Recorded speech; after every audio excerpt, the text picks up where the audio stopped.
Hi friends, welcome to Naz Edu Vlog. Naz Edu വ്ലോഗിലേക്ക് എല്ലാ വിദ്യാർത്ഥികൾക്കും സ്വാഗതം. 10ാം ക്ലാസ്സിലെ സോഷ്യൽ സയൻസ് 1-ലെ revolutions that influenced the world, ലോകത്തെ സ്വാധീനിച്ച വിപ്ലവങ്ങൾ എന്ന ചാപ്റ്ററാണ് നമ്മൾ ഡിസ്കസ് ചെയ്തുകൊണ്ടിരിക്കുന്നത്. ഇന്ന് അതിൻ്റെ 9ാമത്തെ എപ്പിസോഡാണ്. കഴിഞ്ഞ 8 എപ്പിസോഡുകളിലായി ആ പാഠത്തിലെ പ്രധാനപ്പെട്ട പോയിന്റുകളെ കുറിച്ച് നമ്മൾ ചർച്ച ചെയ്ത് കഴിഞ്ഞു. ഏതൊക്കെയാണ് ആ പ്രധാനപ്പെട്ട പോയിന്റുകൾ? ഒന്ന്, American war of independence. Then രണ്ടാമത്തത് ഫ്രഞ്ച് റവല്യൂഷൻ. മൂന്നാമത്തത് ലാറ്റിൻ അമേരിക്കൻ റവല്യൂഷൻ. നാലാമത്തെ റഷ്യൻ റവല്യൂഷൻ. ഇനി 5ാമതായി അവസാനത്തെ പാർട്ടാണ് ഇന്നത്തെ ഈ വീഡിയോയിലൂടെ ചർച്ച ചെയ്യാൻ പോകുന്നത്. അതാണ് ചൈനീസ് റവല്യൂഷൻ. ചൈനീസ് റവല്യൂഷൻ എന്നതിനെ കുറിച്ച് പറയുന്ന സമയത്ത് നമുക്ക് മുൻ ക്ലാസ്സുകളിൽ നമ്മൾ പഠിച്ച കാര്യം കൂടി ഒന്ന് ഓർത്തെടുക്കണം. 9ാം ക്ലാസ്സിൽ നിങ്ങൾ പഠിച്ചിട്ടുണ്ട് 1ാമത്തെ ചാപ്റ്ററിൽ. എന്താ 1ാമത്തെ ചാപ്റ്ററിൽ നിങ്ങൾ പഠിച്ചിട്ടുള്ളത്? മധ്യകാലഘട്ടത്തിൽ ചൈനയിലുണ്ടായിരുന്ന പ്രധാനപ്പെട്ട രാജവംശങ്ങളെക്കുറിച്ച് നിങ്ങൾ പഠിച്ചിട്ടുണ്ട്. ഏതെല്ലാമായിരുന്നു ആ രാജവംശങ്ങൾ? ഒന്ന്, ടാങ് ഡൈനാസ്റ്റി. ദെൻ രണ്ടാമത്തത് സോങ് ഡൈനാസ്റ്റി. 3, Ming dynasty. 4ാമത്തത് മഞ്ചു ഡൈനാസ്റ്റി. ഈ 4 രാജവംശങ്ങളായിരുന്നു ചൈനയിൽ ഭരിച്ചിരുന്നത് എന്നതിനെ കുറിച്ച് നിങ്ങൾ അവിടെ പഠിച്ചിട്ടുണ്ട്. അങ്ങനെയാണെങ്കിൽ നമുക്ക് ഈ ചാപ്റ്ററിൽ പറയാനുള്ളത്, മധ്യ കാലഘട്ടത്തിൽ നിന്നും വിഭിന്നമായിക്കൊണ്ട് 20ാം നൂറ്റാണ്ടിൻ്റെ തുടക്കത്തിൽ രാജാക്കന്മാർക്കെതിരെയും വിദേശ ആധിപത്യത്തിനെതിരെയും ചൈനയിൽ ഒരുപാട് പ്രക്ഷോഭങ്ങൾ നടന്നിട്ടുണ്ട്. അതിൽ പ്രധാനപ്പെട്ട 2 പ്രക്ഷോഭങ്ങളുണ്ട്. അതാണ് നമ്മൾ ചർച്ച ചെയ്യാൻ പോകുന്നത്. അപ്പോൾ അതിന് ചെറിയൊരു ചരിത്ര പശ്ചാത്തലം കൂടി വിശദീകരിക്കുകയാണ് ആദ്യമായി ചെയ്യുന്നത്. മധ്യകാലഘട്ടത്തിൽ കച്ചവട മേഖലയിൽ ആധിപത്യം സ്ഥാപിച്ചിരുന്ന ഒരു രാജ്യമായിരുന്നു ചൈന. ഇന്ത്യ അടക്കമുള്ള ഏഷ്യൻ രാജ്യങ്ങളിലും യൂറോപ്യൻ രാജ്യങ്ങളിലേക്കും ചൈനയുടെ ഉൽപ്പന്നങ്ങൾ എത്തിയിരുന്നു. അതിൽ ഏറ്റവും കൂടുതൽ ഡിമാൻഡ് ഉണ്ടായിരുന്ന ഉൽപ്പന്നങ്ങളായിരുന്നു പട്ടുവസ്ത്രങ്ങൾ, ദെൻ തേയില, അതുപോലെ തന്നെ കളിമൺ പാത്രങ്ങൾ. ഇവക്ക് വൻപിച്ച തോതിൽ തന്നെ യൂറോപ്പിലൊക്കെ ആവശ്യക്കാരുണ്ടായിരുന്നു. ഇങ്ങനെ കച്ചവട പുരോഗതി കാരണം മധ്യകാലഘട്ടത്തിൽ ചൈന വളരെയധികം സാമ്പത്തിക പുരോഗതി കൈവരിച്ചു. ചൈനയുടെ സാമ്പത്തിക അഭിവൃദ്ധിയിൽ അസൂയാലുക്കളായ യൂറോപ്യന്മാർ ചൈനയുമായി വ്യാപാര ബന്ധത്തിൽ ഏർപ്പെടാൻ വേണ്ടി ശ്രമിച്ചു. എന്നാൽ ചൈന ഈ ഒരു ആവശ്യം തള്ളിക്കളഞ്ഞു. ചൈനയുമായി വ്യാപാര ബന്ധത്തിൽ ഏർപ്പെടാൻ ചൈന സമ്മതിച്ചില്ല. ഇതിനെ തുടർന്ന് ബ്രിട്ടീഷുകാർ ചൈനയുടെ സമ്മതമില്ലാതെ കറുപ്പ് എന്ന ലഹരി മരുന്ന് ചൈനയിലേക്ക് ഇറക്കുമതി ചെയ്തു. തുടർന്ന് ചൈനയുടെ സമ്പത്ത് ആര് കൊള്ളയടിക്കാൻ തുടങ്ങി? ഈ ബ്രിട്ടീഷുകാർ കൊള്ളയടിക്കാൻ തുടങ്ങി. എങ്ങനെയാണ് ചൈനയുടെ സമ്പത്ത് ബ്രിട്ടീഷുകാർ കൊള്ളയടിച്ചത്? ഈ കറുപ്പ് എന്ന ലഹരി മരുന്ന് വിൽക്കുന്നതിലൂടെ ബ്രിട്ടീഷുകാർക്ക് വൻതോതിൽ ലാഭം നേടാൻ സാധിച്ചു. അതോടൊപ്പം തന്നെ ചൈനയിലെ ജനങ്ങളെ ശാരീരികമായും മാനസികമായും തകർക്കുന്നതിനും ഇത് കാരണമായി. തുടർന്ന് ചൈനയിലെ ഗവൺമെൻറ് കറുപ്പ് എന്ന് പറയുന്ന ലഹരി മരുന്ന് നിരോധിച്ചുകൊണ്ട് ഉത്തരവിടുകയും അതോടൊപ്പം തന്നെ കറുപ്പ് കയറ്റിക്കൊണ്ടുവന്നിരുന്ന ബ്രിട്ടീഷുകാരുടെ കപ്പൽ പിടിച്ചടക്കുകയും ചെയ്തു. എന്നാൽ ബ്രിട്ടീഷുകാർ ഞങ്ങളുടെ കപ്പൽ വിട്ടുതരണമെന്ന് ആവശ്യപ്പെട്ടുകൊണ്ടും കറുപ്പ് വ്യാപാരം ഞങ്ങൾക്ക് നിർബാധം തുടരണമെന്ന് ആവശ്യപ്പെട്ടുകൊണ്ടും 1839 ചൈനയുമായി യുദ്ധം പ്രഖ്യാപിക്കുകയും യുദ്ധത്തിൽ ഏർപ്പെടുകയും ചെയ്തു. ഈ യുദ്ധം 1ാം കറുപ്പ് യുദ്ധം എന്നാണ് അറിയപ്പെടുന്നത്. ഈ യുദ്ധം അവസാനിക്കുന്നത് 1842 എന്നാൽ ഈ യുദ്ധത്തിൽ ആര് പരാജയപ്പെട്ടു? ചൈന പരാജയപ്പെട്ടു. ചൈന പരാജയപ്പെട്ടപ്പോൾ കറുപ്പ് വ്യാപാരം വീണ്ടും തുടരുകയും അതോടൊപ്പം തന്നെ പുതിയ ഒരു കരാറിൽ ഒപ്പുവെക്കുകയും ചെയ്തു. ആ കരാർ അനുസരിച്ചുകൊണ്ട് ഹോങ്കോങ് ഉൾപ്പെടെ ചൈനയുടെ 5 തുറമുഖങ്ങൾ ആർക്ക് വിട്ടുകൊടുത്തു? യൂറോപ്യന്മാർക്ക് വിട്ടുകൊടുത്തു. ചൈനയുടെ ഹോങ്കോങ് ഉൾപ്പെടെയുള്ള 5 പ്രധാനപ്പെട്ട തുറമുഖങ്ങൾ ആർക്ക് വിട്ടുകൊടുത്തു? ബ്രിട്ടീഷുകാർക്ക് വിട്ടുകൊടുത്തു. ഇതോടുകൂടി ചൈനയുടെ പതനം ആരംഭിച്ചു. പിന്നീട് 1856 വീണ്ടും കറുപ്പിൻ്റെ പേരിൽ യുദ്ധം ഉണ്ടാവുകയും ഇത് 2ാം കറുപ്പ് യുദ്ധം എന്നറിയപ്പെടുന്നു. 1856 തുടങ്ങിയ ഈ 2ാം കറുപ്പ് യുദ്ധം 1860 അവസാനിക്കുകയും തുടർന്ന് 6 മറ്റ് തുറമുഖങ്ങൾ കൂടി ആർക്ക് വിട്ടുകൊടുക്കേണ്ടി വന്നു? ചൈനയ്ക്ക്, ബ്രിട്ടീഷുകാർക്ക് വിട്ടുകൊടുക്കേണ്ടി വന്നു. കാരണം ഈ യുദ്ധത്തിലും ആര് പരാജയപ്പെട്ടു? ചൈന പരാജയപ്പെട്ടു. ചൈന ബ്രിട്ടീഷുകാർക്ക് നൽകിയ ആനുകൂല്യങ്ങൾ കണ്ട് മറ്റ് വിദേശ ശക്തികളും അമേരിക്കയും എവിടേക്ക് ആകർഷിക്കപ്പെട്ടു? ചൈനയിലേക്ക് ആകർഷിക്കപ്പെട്ടു. അവരും ചൈനയുമായി നിരവധി കരാറുകളിൽ ഏർപ്പെടുകയും ചൈനയുടെ ഒട്ടുമിക്ക കമ്പോള കേന്ദ്രങ്ങളും ആരുടെ വിപണന കേന്ദ്രമായി മാറി? യൂറോപ്യന്മാരുടെയും അമേരിക്കയുടെയും വിപണന കേന്ദ്രമായി മാറി. എന്നാൽ ദീർഘകാലം ഇത് സഹിച്ചു നിൽക്കാൻ ആരെ കൊണ്ട് പറ്റിയില്ല? ചൈനയിലെ ജനങ്ങളെ കൊണ്ട് സാധിച്ചില്ല. അവർ ഇതിനെതിരെ പ്രതിഷേധിച്ചു. ആ പ്രതിഷേധങ്ങളാണ് നമുക്ക് പഠിക്കാനുള്ളത്. ദാറ്റ് മീൻസ് ചൈനയിലെ രാജഭരണത്തിനെതിരെയും ചൈനയിലെ വിദേശ ആധിപത്യത്തിനെതിരെയും നടന്നിട്ടുള്ള പ്രധാനപ്പെട്ട പ്രക്ഷോഭങ്ങളെക്കുറിച്ചാണ് നമുക്ക് പഠിക്കാനുള്ളത്. ഓക്കെ, അപ്പോൾ ഇനി നമുക്ക് ടെക്സ്റ്റ് ബുക്ക് ബേസ് ചെയ്തിട്ട് എന്തൊക്കെയാണ് അതിൽ പറയുന്നത്, എന്തെല്ലാം കാര്യങ്ങൾ പഠിക്കണം എന്നുള്ളത് വെച്ചുകൊണ്ട് നമുക്ക് പഠിക്കാം. പാഠഭാഗത്തിൻ്റെ ഫസ്റ്റ് തന്നെ പറയുന്നത് ഒരു ചെറിയ ഇൻട്രൊഡക്ഷനാണ്. ആ ഇൻട്രൊഡക്ഷൻ എന്താണെന്ന് നോക്കാം. In the 20th century, China witnessed revolutions against the foreign rule and monarchy. Monarchy എന്ന് പറഞ്ഞാൽ രാജവാഴ്ച, ഫോറിൻ റൂൾ എന്ന് പറഞ്ഞാൽ വൈദേശിക ആധിപത്യം, അല്ലേ? യെസ്. അപ്പോൾ അതിൽ നിന്ന് എന്ത് മനസ്സിലാക്കാം? 20ാം സെഞ്ചുറിയുടെ തുടക്കത്തിൽ തന്നെ ചൈനയിൽ വിപ്ലവങ്ങൾ ഉണ്ടായിട്ടുണ്ട്. ആർക്കെതിരെ? രാജവാഴ്ചക്കെതിരെയും വിദേശ ആധിപത്യത്തിനെതിരെയും.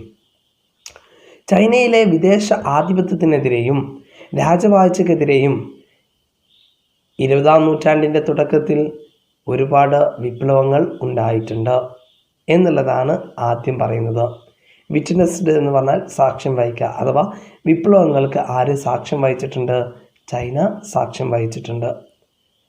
The colonial powers of Europe and America adopted policies in China. Colonial ശക്തികളായ അഥവാ കോളനി ശക്തികളായ യൂറോപ്യന്മാരും ആൻഡ് അമേരിക്കയും അഡോപ്റ്റഡ് സ്വീകരിച്ചിരുന്നു പോളിസീസ് ഇൻ ചൈന. ചൈനയിൽ ഒരുപാട് പുതിയ പോളിസികൾ കൊണ്ടുവന്നിരുന്നു, പുതിയ പോളിസികൾ സ്വീകരിച്ചിരുന്നു. പോളിസീസ് മീൻസ് നയങ്ങൾ. ഓക്കെ, ഒരുപാട് പുതിയ നിയമങ്ങൾ കൊണ്ടുവന്നിരുന്നു. ഡിഫറെൻറ്റ് ഫ്രം, അത് വ്യത്യസ്തമായിരുന്നു. എവിടെ നിന്നും? The ones they had implemented in the colonies of the other parts of the world. ലോകത്തിൻ്റെ പല കോണുകളിലുള്ള കോളനികളിൽ നടപ്പിലാക്കിയിട്ടുള്ള നിയമങ്ങളിൽ നിന്നും വ്യത്യസ്തമായിരുന്നു ചൈനയിൽ നടപ്പിലാക്കിയിരുന്നത്. ഏതൊക്കെയാണ് ആ നിയമങ്ങൾ? അതിൽ ഒന്നാണ് ഏത്? They were opium trade. ഒന്ന് ഏതാണ്? ഓപ്പിയം ട്രേഡാണ്, കറുപ്പ് വ്യാപാരമായിരുന്നു. രണ്ടാമത്തെ പ്രധാനപ്പെട്ട പോളിസി ഏതായിരുന്നു? ഓപ്പൺ ഡോർ പോളിസി, തുറന്ന വാതിൽ നയം. ആദ്യമായിട്ട് നമ്മൾ പറയുന്നത് ഓപ്പിയം ട്രേഡിനെ കുറിച്ചാണ്. ഓപ്പിയം ട്രേഡിനെ കുറിച്ച് നിങ്ങളുടെ ടെക്സ്റ്റ് ബുക്കിൽ പറയുന്ന കാര്യങ്ങളൊന്ന് ആദ്യം നമുക്ക് നോക്കാം. Chinese silk, tea and earthenware were in great demand all over Europe. യൂറോപ്പിൽ ആകമാനം ചൈനയുടെ ഉൽപ്പന്നങ്ങളായ ചൈനീസ് സിൽക്ക് അഥവാ പട്ടുതുണി, ആൻഡ് ടീ തേയില, ആൻഡ് എർത്തൻവെയർ കളിമൺ പാത്രങ്ങൾ എന്നിവയ്ക്ക് വളരെയധികം പ്രശസ്തി ഉണ്ടായിരുന്നു, വളരെയധികം ഡിമാൻഡ് ഉണ്ടായിരുന്നു. China gained a huge profit through the export of these items. ഈ സാധനങ്ങൾ വിൽക്കുന്നതിലൂടെ ചൈനയ്ക്ക് ഒരുപാട് ലാഭം നേടാൻ സാധിച്ചിരുന്നു.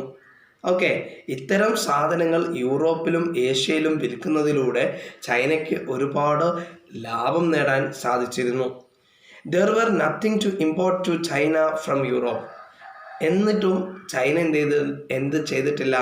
ഒരു സാധനം പോലും യൂറോപ്പിൽ നിന്നും ചൈനയിലേക്ക് ഇറക്കുമതി ചെയ്യാൻ സമ്മതിച്ചിട്ടില്ല. ആസ് എ റിസൾട്ട്, അതിൻ്റെ ഫലമായിക്കൊണ്ട് ദി യൂറോപ്യൻ ട്രേഡേഴ്സ് സഫേർഡ്, യൂറോപ്പിലെ കച്ചവടക്കാർ അനുഭവിച്ചിരുന്നു എ ഗ്രേറ്റ് ലോസ്, ഒരുപാട് നഷ്ടങ്ങൾ അനുഭവിച്ചിരുന്നു.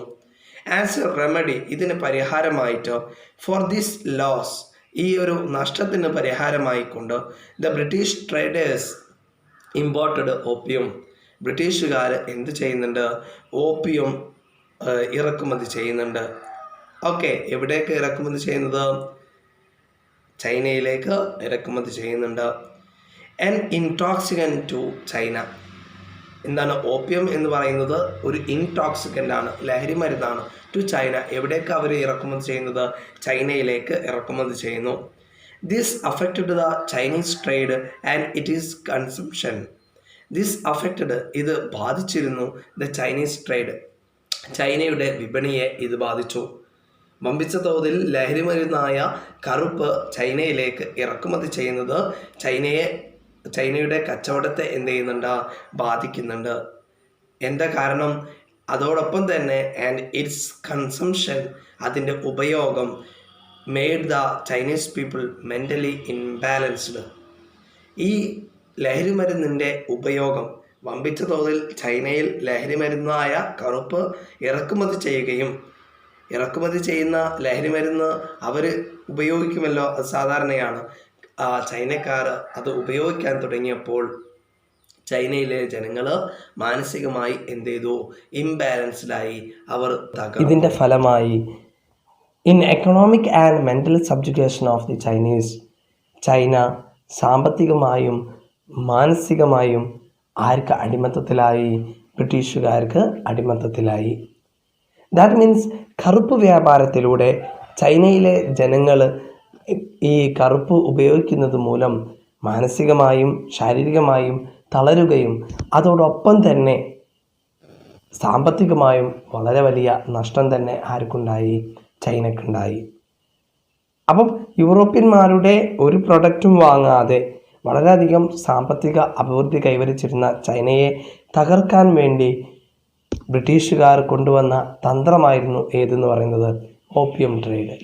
ഓപ്പിയം ട്രേഡിലൂടെ ഓപ്പിയം എന്ന ലഹരി മരുന്ന് വിൽക്കുന്നതിലൂടെ ഒരുപാട് ലാഭം ബ്രിട്ടീഷുകാർ നേടിയെങ്കിലും അതോടൊപ്പം തന്നെ മാനസികമായും ശാരീരികമായും ചൈനയെ തളർത്തുന്നതിലും ആർക്ക് പങ്കുണ്ടായിരുന്നു? ബ്രിട്ടീഷുകാർക്ക് പങ്കുണ്ടായിരുന്നു. ഇതാണ് നമ്മൾ ആ ഒരു ഭാഗത്ത് മനസ്സിലാക്കേണ്ടത്. നേരത്തെ പറഞ്ഞ ഒന്നാം കറുപ്പ് യുദ്ധം, രണ്ടാം കറുപ്പ് യുദ്ധമൊന്നും ഇവിടെ നിങ്ങൾ ഡീറ്റെയിൽ ആയിട്ട് എഴുതി വെക്കൊന്നും വേണ്ട. നിങ്ങളിപ്പം ഓപ്പിയം ട്രേഡ് എന്താണെന്ന് മാത്രം മനസ്സിലാക്കി വെക്കുക, അത് പഠിക്കുക. അപ്പോൾ എന്താണ് ഓപ്പിയം ട്രേഡ് എന്നതിനെ കുറിച്ച് ഒരു ധാരണയായി അല്ലേ? എന്തൊക്കെയാണ് ധാരണയായത്? ഒന്നാമത്തെ പോയിന്റ് മലയാളം മീഡിയം കുട്ടികൾക്ക് വേണ്ടിയാണ്. ചൈനയുടെ ഉൽപ്പന്നങ്ങൾ കയറ്റുമതി ചെയ്യുന്നതിലൂടെ ഒരുപാട് ലാഭം ചൈനയ്ക്കുണ്ടായിരുന്നു. രണ്ടാമത്തെ പോയിന്റ്, ചൈനയിലേക്ക് യൂറോപ്പിൽ നിന്ന് ഒന്നും തന്നെ ഇറക്കുമതി ചെയ്യാറുണ്ടായിരുന്നില്ല. മൂന്നാമത്തെ പോയിന്റ്, ബ്രിട്ടീഷുകാർ ചൈനയിലേക്ക് കറുപ്പ് എന്ന് പറയുന്ന ലഹരി മരുന്ന് ഇറക്കുമതി ചെയ്തു. നാലാമത്തത്, ചൈനീസ് ജനത ശാരീരികമായും മാനസികമായും സാമ്പത്തികമായും തകരുന്നതിന് ഈ കറുപ്പ് വ്യാപാരം കാരണമായി. അപ്പം എന്താണ് കറുപ്പ് വ്യാപാരം എന്നതിനെ കൊണ്ട് നിങ്ങൾക്ക് മനസ്സിലായി. ഇതിനെ തുടർന്ന് ഒരുപാട് യുദ്ധങ്ങളുണ്ടായി എന്നുള്ള കാര്യം നേരത്തെ സൂചിപ്പിച്ചു. ഓപ്പൺ ഡോർ പോളിസി, തുറന്ന വാതിൽ നയമാണ് രണ്ടാമത്തെ പ്രധാനപ്പെട്ട point. By the end of the 19th century, several European countries acquired privileges in China. 19ാം നൂറ്റാണ്ടിൻ്റെ അവസാനത്തോടു കൂടി ഒരുപാട് യൂറോപ്യൻ രാഷ്ട്രങ്ങൾ കരസ്ഥമാക്കിയിരുന്നു trade privileges. What in by privileges? ആനുകൂല്യങ്ങൾ അല്ലേ, കച്ചവട ആനുകൂല്യങ്ങൾ നേടിയെടുത്തിരുന്നു ചൈനയിൽ. അപ്പം 19-ാം നൂറ്റാണ്ടിൻ്റെ അവസാനത്തോടു കൂടി, അഥവാ കറുപ്പ് യുദ്ധം 1 കറുപ്പ് യുദ്ധം 2 കൂടി തന്നെ നേരത്തെ നമ്മൾ സൂചിപ്പിച്ചിട്ടുണ്ട്, ചൈനയുടെ മേധാവിത്വം യൂറോപ്യൻ രാഷ്ട്രങ്ങൾ നേടിയെടുത്തിരുന്നു എന്നുള്ള കാര്യം അല്ലേ.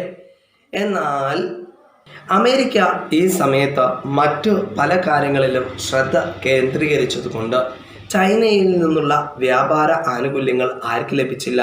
അമേരിക്കയ്ക്ക് ലഭിച്ചില്ല. ടു അക്വയർ ദ പ്രിവിലേജ്, ആ ഒരു ആനുകൂല്യം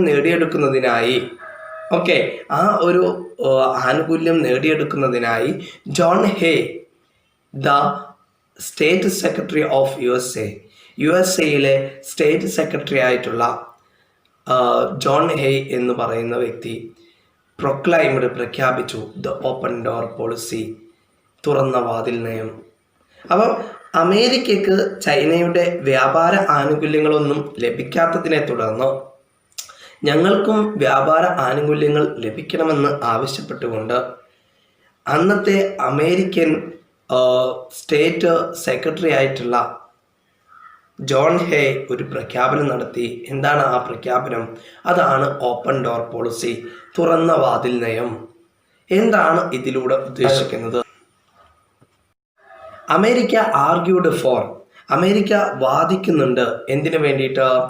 equal rights and equal opportunities, തുല്യ അവകാശത്തിനും തുല്യ അവസരത്തിനും വേണ്ടി വാദിക്കുന്നുണ്ട്. എവിടെ? Four all countries in Chinese market. ചൈനയുടെ കമ്പോളങ്ങളിൽ എല്ലാ രാജ്യങ്ങൾക്കും തുല്യ അധികാരവും തുല്യ അവസരവും വേണമെന്ന് ആര് ആവശ്യപ്പെടുന്നുണ്ട്? ഈ ഓപ്പൺ ഡോർ പോളിസിയിലൂടെ അമേരിക്ക ആവശ്യപ്പെടുന്നുണ്ട്. എന്തിനു വേണ്ടി ആയിരിക്കും അമേരിക്ക ഇങ്ങനെ ഒരു നയം കൊണ്ടുവന്നത്? അമേരിക്കയ്ക്ക് യഥേഷ്ടം ചൈനയിൽ വരാനും അവിടെ കച്ചവടം നടത്താനും വേണ്ടിയിട്ടാണ്.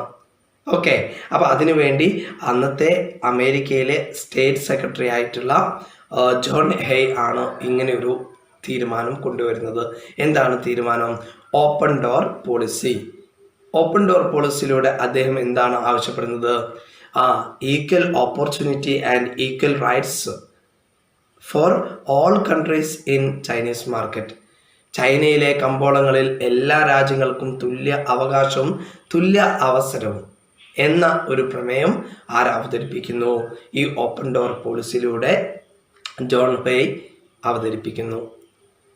The aim of this policy was to create an opportunity for USA to interfere in China. ഇതിലൂടെ പ്രധാനമായിട്ടും ഉദ്ദേശിക്കുന്നത് എന്താണ്? ദ എയിം ഓഫ്, അതിൻ്റെ ലക്ഷ്യം എന്ന് പറയുന്നത്, ഓഫ് ദിസ് പോളിസി, ഈ പോളിസിയുടെ, വാസ് ടു ക്രിയേറ്റ്, ഉണ്ടാക്കുക എന്നതാണ്, an opportunity for USA to interfere in China. ചൈനയിൽ അമേരിക്കയ്ക്ക് യഥേഷ്ടം ഇടപെടാനുള്ള ഒരു അവസരം ഉണ്ടാക്കുക എന്നതായിരുന്നു ഈ നിയമത്തിൻ്റെ ഉദ്ദേശം. മനസ്സിലായി എന്ന് വിചാരിക്കുന്നു. അപ്പം ഇതാണ് ഓപ്പൺ ഡോർ പോളിസി. നേരത്തെ നമ്മൾ ഓപ്പിയം ട്രേഡ് പറഞ്ഞു, ഇപ്പം നമ്മൾ ഓപ്പൺ ഡോർ പോളിസി പറയുന്നു. ഇത് രണ്ടും നിർബന്ധമായിട്ടും പഠിച്ചിരിക്കണം, വളരെ ഇമ്പോർട്ടൻ്റ് ആണ്. എന്നാൽ ഇത് കാരണം, ഈ രണ്ട് പ്രധാനപ്പെട്ട നയങ്ങൾ കാരണം ചൈനയിൽ വിപ്ലവത്തിന് കോപ്പ് കൂട്ടുന്നുണ്ട്, അവിടെ വിപ്ലവം ഉണ്ടാവുന്നതിന് കാരണമായിട്ടുണ്ട്. ഇനി നമുക്ക് എന്തൊക്കെയാണ് സംഭവിച്ചതെന്ന് നോക്കാം. ചൈനയിൽ നിലനിന്നിരുന്ന രാജവാഴ്ചയും ഒരു പരിധിവരെ വിപ്ലവത്തിന് കാരണമായിട്ടുണ്ട്. ആരായിരുന്നു ഈ സമയത്ത് ചൈന ഭരിച്ചിരുന്നത്? കിങ് ഡൈനാസ്റ്റി അല്ലെങ്കിൽ മഞ്ചു ഡൈനാസ്റ്റി എന്നറിയപ്പെടുന്ന രാജവംശമായിരുന്നു ഈ സമയത്ത് ചൈന ഭരിച്ചിരുന്നത്. ഒന്നാം കറുപ്പ് യുദ്ധത്തിൻ്റെ സമയത്തും രണ്ടാം കറുപ്പ് യുദ്ധത്തിൻ്റെ സമയത്തും ചൈന ഭരിച്ചിരുന്നത് ഇതേ ഡൈനാസ്റ്റി തന്നെയായിരുന്നു, അഥവാ മഞ്ചു ഡൈനാസ്റ്റി അല്ലെങ്കിൽ കിങ് ഡൈനാസ്റ്റി ആയിരുന്നു ഈ സമയത്ത് രാജ്യം ഭരിച്ചിരുന്നത്. മഞ്ചു ഡൈനാസ്റ്റിയുടെ ഭരണത്തിൽ അസംതൃപ്തരായിട്ടുള്ള ജനങ്ങൾ ഈ രാജവാഴ്ചക്കെതിരെ പ്രതിഷേധിച്ചു.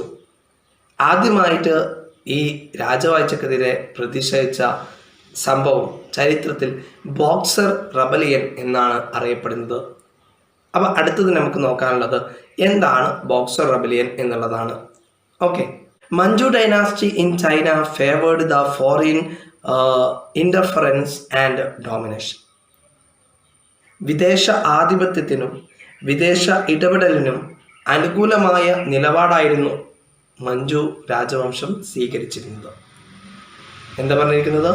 മഞ്ജു ഡൈനാസ്റ്റി ഇൻ ചൈന, ചൈനയിലെ മഞ്ജു ഡൈനാസ്റ്റി ഫേവേർഡ് അനുകൂലമായിരുന്നു ദ ഫോറിൻ ഇൻറ്റർഫറൻസ് വിദേശ ഇടപെടലുകൾക്ക് ആൻഡ് ഡോമിനൻസ് ആധിപത്യത്തിനും. വിദേശ ആധിപത്യത്തിനും വിദേശ ഇടപെടലുകൾക്കും അനുകൂലമായ തീരുമാനങ്ങളായിരുന്നു, അനുകൂലമായ നിലപാടായിരുന്നു ആർക്കുണ്ടായിരുന്നത്? മഞ്ജു ഡൈനാസ്റ്റിക്ക് ഉണ്ടായിരുന്നത്. രണ്ടാമത്തെ പോയിന്റ്, സം സീക്രട്ട് ഓർഗനൈസേഷൻ, ചില രഹസ്യ സംഘടനകൾ ഇൻ ചൈന, ചൈനയിലെ ചില രഹസ്യ സംഘടനകൾ റിവോൾട്ടഡ്, അവർ എന്ത് ചെയ്തു?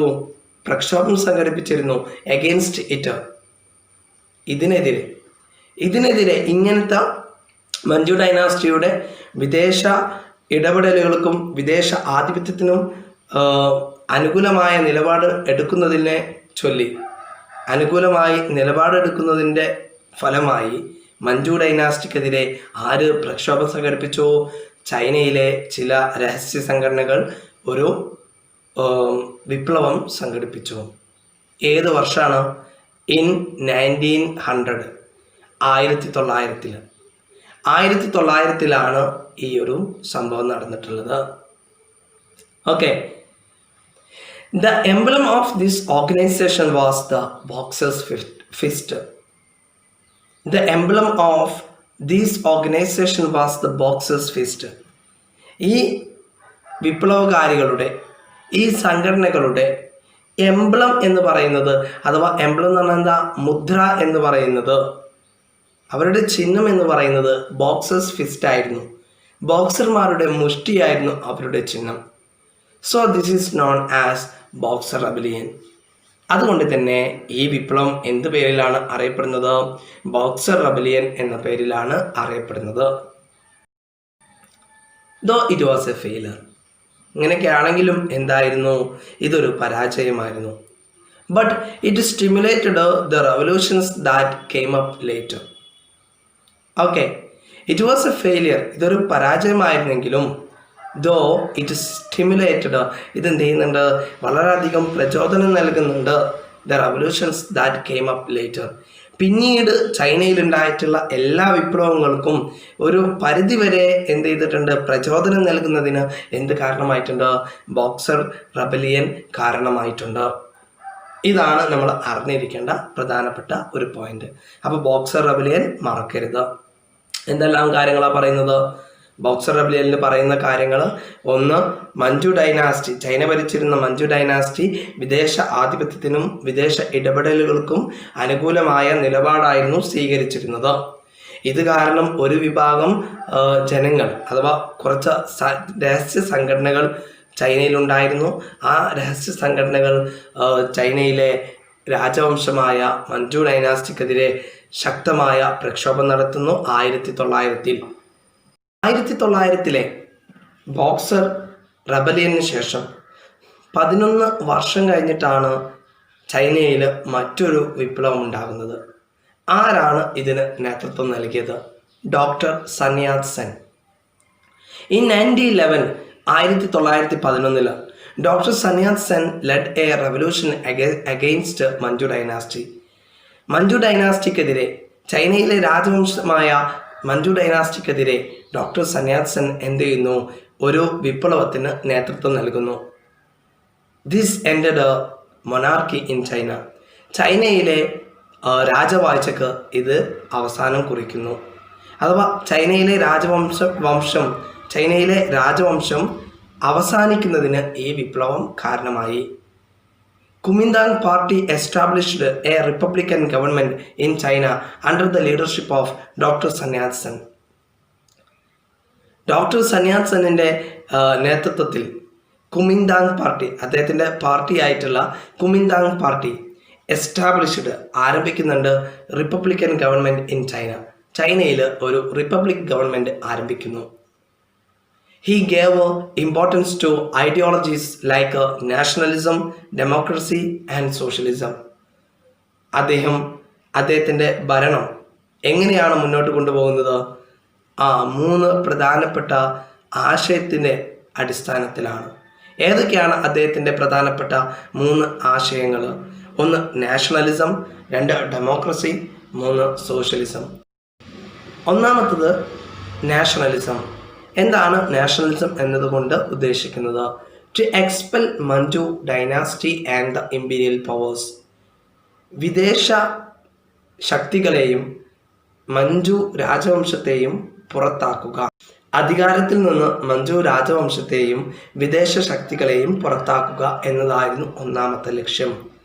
രണ്ടാമത്തെ ആശയമായ ഡെമോക്രസിയിലൂടെ എന്താണ് ഉദ്ദേശിക്കുന്നത്?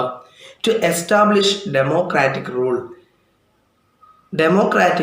ജനാധിപത്യമായ ഭരണവ്യവസ്ഥിതി എസ്റ്റാബ്ലിഷ് ചെയ്യുക, സ്ഥാപിക്കുക എന്നതായിരുന്നു ആരുടെ രണ്ടാമത്തെ ലക്ഷ്യം? ഡോക്ടർ സന്യാത് സെന്നിൻ്റെ രണ്ടാമത്തെ ലക്ഷ്യം. മൂന്നാമത്തെ ലക്ഷ്യം സോഷ്യലിസം. എന്താണ് സോഷ്യലിസത്തിലൂടെ പറയുന്നത്?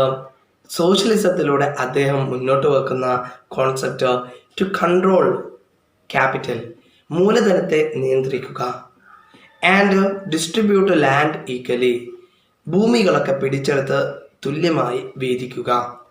ഇങ്ങനെയുള്ള പ്രധാനപ്പെട്ട മൂന്ന് ആശയങ്ങളായിരുന്നു ആർക്കുണ്ടായിരുന്നത്? ഡോക്ടർ സന്യാത് സെന്നിനുണ്ടായിരുന്നത്. ഈ ആശയത്തിൻ്റെ അടിസ്ഥാനത്തിലായിരുന്നു അദ്ദേഹം ഭരണത്തിലേറിയത്. ഓക്കെ, എന്നിട്ട് എന്താണ് സംഭവിച്ചതെന്ന് നോക്കാം. കുമിന്താങ് പാർട്ടിയുടെ കീഴിൽ അധികാരത്തിലേറിയ ഡോക്ടർ സന്യാത് സെൻ എന്തെല്ലാം ഭരണപരിഷ്കാരങ്ങളാണ് കൊണ്ടുവന്നത്? ഒന്നാമത്തെ point, he decided to nullify the unjust treaties signed with the foreign countries. Manchu dynasty വിദേശ രാജ്യങ്ങളുമായിട്ട് മഞ്ജു ഡൈനാസ്റ്റി ഉണ്ടാക്കിയിട്ടുള്ള അന്യായമായ കരാറുകൾ, അൺജസ്റ്റ് ട്രീറ്റീസ്, അന്യായമായ കരാറുകളെ നെല്ലിഫൈ ചെയ്തു. What you by nullify? Nullify means അസാധുവാക്കുക, റദ്ദ് ചെയ്യുക. ഓക്കെ, ഇത് ചെയ്തു. ഇതാണ് ഒന്നാമത്തെ. അപ്പോൾ ഒന്നാമത്തെ പോയിന്റ് എന്താണ്? Nullified the unjust treaties with the foreigners. വിദേശികളുമായിട്ടുണ്ടായിരുന്ന അന്യായമായ കരാറുകളെ റദ്ദ് ചെയ്തിരുന്നു. ക്ലിയർ ആണല്ലോ. രണ്ടാമത്തെ point, he wanted to maintain equality with western countries. വിദേശ രാജ്യങ്ങളുമായിട്ട് സഹകരണം അഥവാ വിദേശ രാജ്യങ്ങളുമായിട്ട് സമത്വം വേണമെന്നുള്ള ഒരു ആവശ്യം അദ്ദേഹം മുന്നോട്ട് കൊണ്ടുവന്നിരുന്നു. ഈ വാണ്ടഡ് അദ്ദേഹം ആഗ്രഹിച്ചിരുന്നു, അദ്ദേഹം ആവശ്യപ്പെട്ടിരുന്നു അല്ലേ? എന്താ അദ്ദേഹം ആവശ്യപ്പെട്ടിരുന്നത്? ടു മെയിൻറ്റെയിൻ ഈക്വാലിറ്റി, സമത്വം വേണമെന്ന് ആവശ്യപ്പെട്ടിരുന്നു, സമത്വം നിലനിർത്തണമെന്ന് ആവശ്യപ്പെട്ടിരുന്നു. പ്രത്യേകിച്ച് ആരോട്? വിത്ത് ദ വെസ്റ്റേൺ കൺട്രീസ്, പാശ്ചാത്യ രാജ്യങ്ങളോട്. ഓക്കെ, യെസ്, അതാണ് രണ്ടാമത്തെ പോയിന്റ്. മൂന്നാമത്തെ, he adopted measures for the progress of agricultural and industry. വ്യാവസായിക മേഖലയുടെയും കാർഷിക മേഖലയുടെയും പുരോഗതിക്ക് വേണ്ട നടപടികൾ അദ്ദേഹം സ്വീകരിച്ചിരുന്നു. വ്യാവസായിക മേഖലയുടെയും കാർഷിക മേഖലയുടെയും പുരോഗതിക്ക് വേണ്ട ഒരുപാട് പദ്ധതികൾ അദ്ദേഹം രൂപീകരിച്ചിരുന്നു. ഓക്കെ, അടുത്ത point, China received assistance from Russia. റഷ്യയിൽ നിന്ന് ഒരുപാട് സഹായം ചൈനയ്ക്ക് ലഭിച്ചിട്ടുണ്ടായിരുന്നു.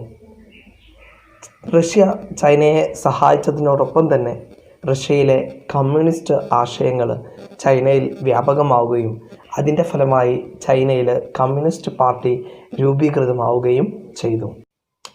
ഡോക്ടർ സന്യാത് സെന്നിൻ്റെ കാലഘട്ടത്തിൽ വളരെയധികം സഹകരണത്തോടു കൂടിയായിരുന്നു കുമിന്താങ് പാർട്ടിയും ചൈനീസ് കമ്മ്യൂണിസ്റ്റ് പാർട്ടിയും പ്രവർത്തിച്ചിരുന്നത്.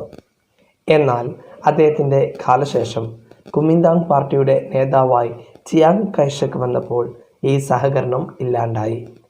ഇനി നമുക്ക് പഠിക്കാനുള്ളത് ചിയാങ് കൈഷക്കിൻ്റെ പ്രധാനപ്പെട്ട ഭരണരീതികളെക്കുറിച്ചാണ്. അദ്ദേഹം എന്തെല്ലാം രീതികളായിരുന്നു സ്വീകരിച്ചിരുന്നത്? Administrations of Chiang Kai-shek. The first one, he started a military autocracy in China. He started military autocracy in China. ചൈനയിൽ സൈനിക ഏകാധിപത്യം അദ്ദേഹം ആരംഭിച്ചു. അഥവാ സൈനിക ഏകാധിപത്യ ഭരണമായിരുന്നു ആര് സ്വീകരിച്ചിരുന്നത്? ചിയാങ് കൈഷക് സ്വീകരിച്ചിരുന്നത്. He gave opportunity for foreign powers including America. America അടക്കമുള്ള വിദേശ ശക്തികൾക്ക് അദ്ദേഹം അവസരമൊരുക്കിയിരുന്നു. എന്തിന്? To freely interfere in China. ചൈനയിൽ ഫ്രീ ആയിട്ട് ഇടപെടുന്നതിന് വേണ്ടി അമേരിക്ക അടക്കമുള്ള വിദേശ ശക്തികൾക്ക് അദ്ദേഹം അവസരം നൽകിയിരുന്നു. കഴിഞ്ഞില്ല. And did not cooperate with communist. ഒരു കാരണവശാലും അദ്ദേഹം എന്ത് ചെയ്തിട്ടുണ്ടായിരുന്നില്ല? കമ്മ്യൂണിസ്റ്റ് പാർട്ടിയുമായിട്ട് സഹകരിച്ചിട്ടുണ്ടായിരുന്നില്ല. അപ്പം അദ്ദേഹത്തിൻ്റെ